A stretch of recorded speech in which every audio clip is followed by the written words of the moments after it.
Fala galera, quem tá falando aqui é o João e hoje eu vou mostrar como aprender a invocar o Herobrine. Aqui eu fiz, ó, mas deu errado, vai.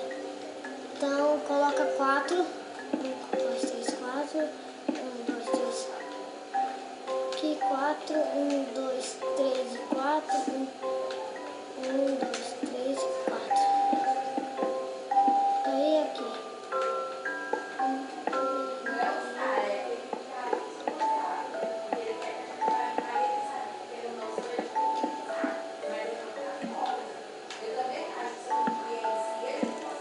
Daí, gente, aqui, invocando o Herobrine, só dá pra fazer no survival, no sobrevivência, no difícil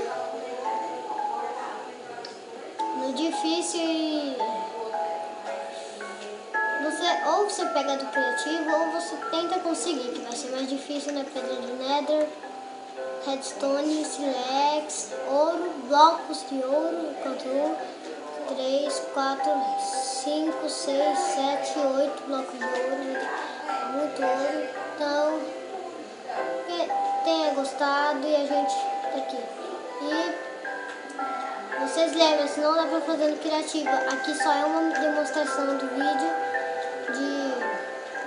vai lançar uma nova série. Eu não sei, ou eu vou primeiro eu vou começar em duplo e não sei, eu vou improvisar nessa série, tá? Vai ser em busca de pistas do Herobrine. A gente vai minerar, assim, vai fazer um monte de coisa. Daí, ó, tenha gostado desse vídeo. Se gostou, deixa um like aí. Se não gostou, pode colocar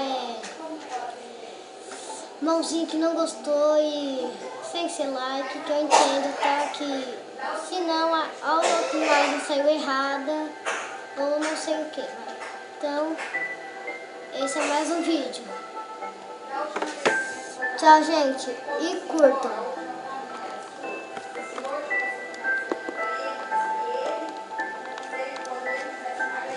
Curtam.